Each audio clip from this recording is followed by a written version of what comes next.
Monday morning, I'm usually up in this shed at 7 a.m. and, you know, life is good.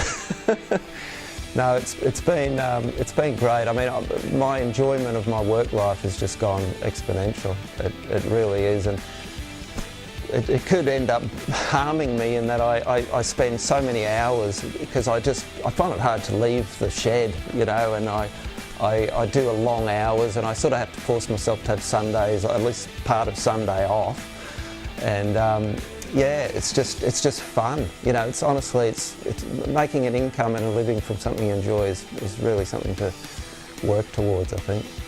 Yeah, I think I'll get to a point where I can't cope with basically the time demands, and then I guess the next step there is staff. That'll be a big decision. My partner might want to get involved at that point, I'm not sure.